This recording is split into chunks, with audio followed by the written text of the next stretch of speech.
Assalamualaikum warahmatullahi wabarakatuh. Hello everyone, welcome back to my YouTube channel. Back again with me, Deni Rizky Rayu from English Education Department of State Islamic University Sunan Gunung Jati, Bandung.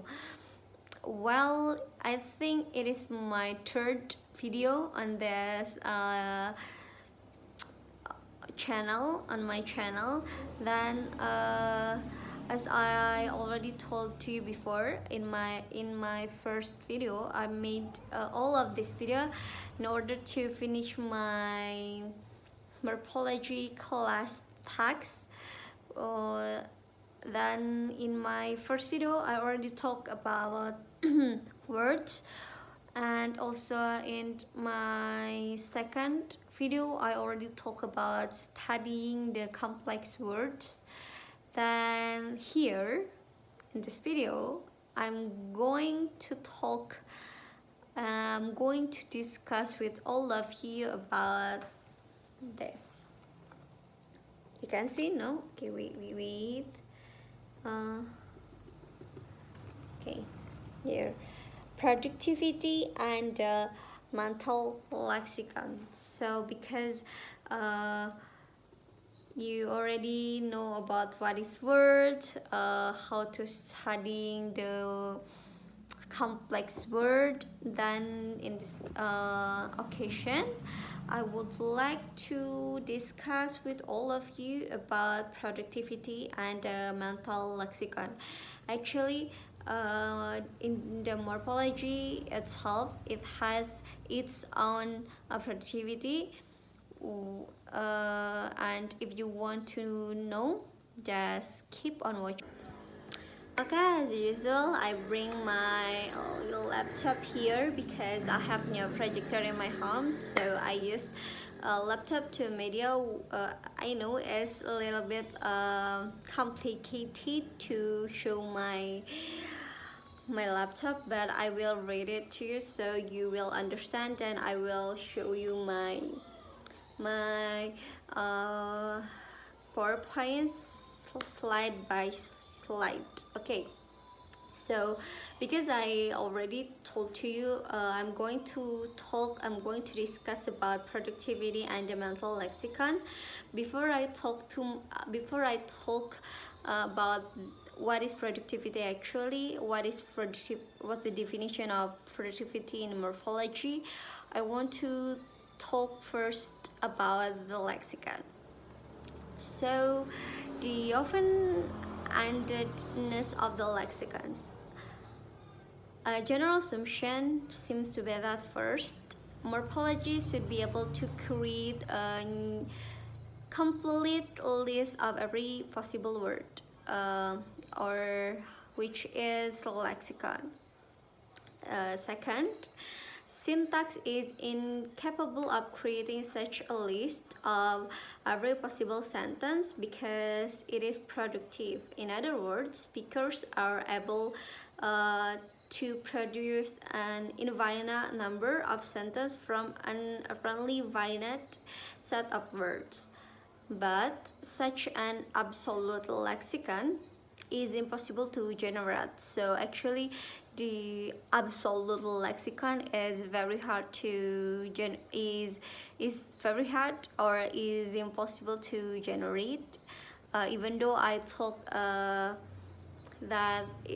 it seems to a general assumption seems to be that blah blah blah, but actually an absolute lexicon is impossible to generate because of neologisms such as first, nouns word created by individuals on the fly, for example, uncomplicatedness. So it is the reason why an absolute lexicon is impossible to generate. One of the reason is nouns word created by individuals on the fly, for example, uncomplicatedness. So uncomplicatedness is created by individuals.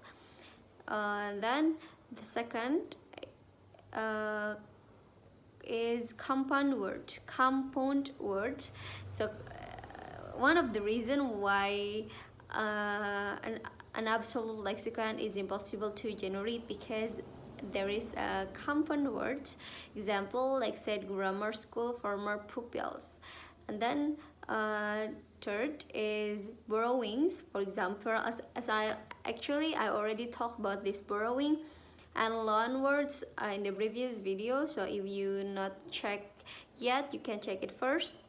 Borrowing, for example, word from Latin fortus, and loan word, example, the French omelette. That's the reason why an absolute lexicon is impossible to generate. Okay, that's all what I want to talk about a lexicon. Then move to productivity. So productivity in morphology, and I will talk first about this productivity in general. So to describe it professionally, productivity will be seen in terms of generality. In other words, the more general of word formation process is, the more productive it will be assumed to be. I repeat, the more general a word formation process is, the more productivity it will be assumed to be. It's a bit complicated, but I will make it more understandable. With the two key points will be required to measure the generality of our formation process. Those are: first, degree. No process is so general that it affects all the bases it could apply to. Second, dimension of time. A process of word formation change its generally during time. So actually, again, I already talked about word formation in my previous video. So I have an example. I will just read it for you. Have a look at this list word: timid, splendid, horrid. Timid, splendid, horrid. Worker, swimmer, dancer. With the first one end up with id, which are timid, splendid, horrid. Second end up with er, worker, swimmer, dancer. Then the third one is communist, racist, pianist, which is end up with s and t or est. Three derivational morphemes can be indented. First, ed, transferring Latin verbs into attributive adjective. For example, timer, to fear, become timid, being afraid. You get it? The second one is end up with er, transferring verbs into agnative nouns. Example, to work, become worker. The last one is est, transferring nouns into nouns having the meaning of advocate of, or supporter of, or practitioner of. So that's about productivity in general. Well, now let's jump into semi-productivity. Some languages recognize a special category called semi-productivity. So I already talked about general productivity, which lead you to semi-productivity. So there are productivity in general, and there is productivity in general, and there is also semi-productivity. So actually, what is semi-productivity? So actually, semi-productivity to carry phoneme like the est suffixation. So another such example is the ent suffix that has a function comparable to er, but suffers the same vague connectivity as est. Okay, for example, applicant, defendant, servant, and participant. The reason for such restriction on possible bases are historical, with ante originating from Latin. It can only be connected to words from the same origin. But also some of those words don't match with ent, like destroy. There is no destroyant from Old Merge destruction, or adaptant from Old French adapter. So there's also some words who don't match with a and t. Plus, ant derivation achieves a variety of effects instead of changing words in consistent way. For example, a defendant is not just anybody defending something, but a person sued in court. Second, an accountant is not anybody rendering an account, but a professional rendering business account. So, anti-derivation, it has a lot of like effect. Instead of changing words in a consonant way, it also can be changed meanings. For example, an accountant is not everybody rendering an account, but actually is a professional rendering business account. You get it? Okay, so next we're going to talk about productivity and creativity. In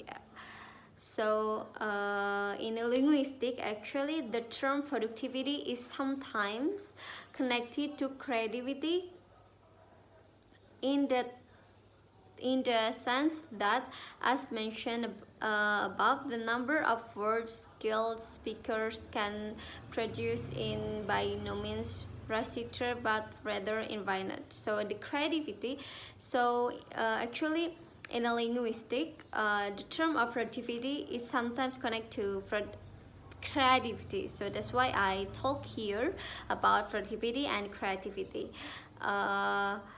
This creativity is manifested in two ways. First, role governed creativity, and second, role bending creativity.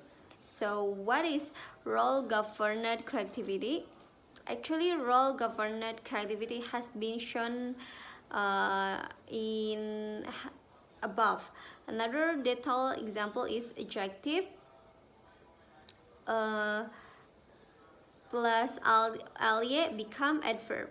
For example, quick, first alie become quickly. Actually, quick is an adjective, right? But if plus alie, so it become quickly, which is adverb.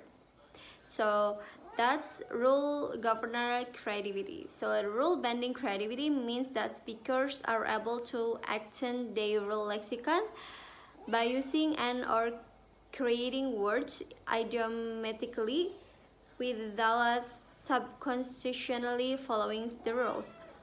Idiomatic compounds are a good example.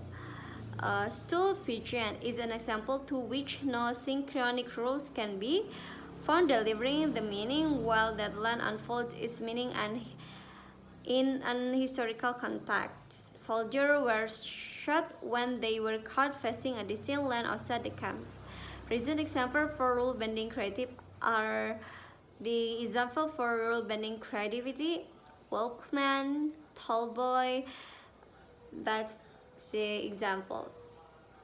So actually, that's all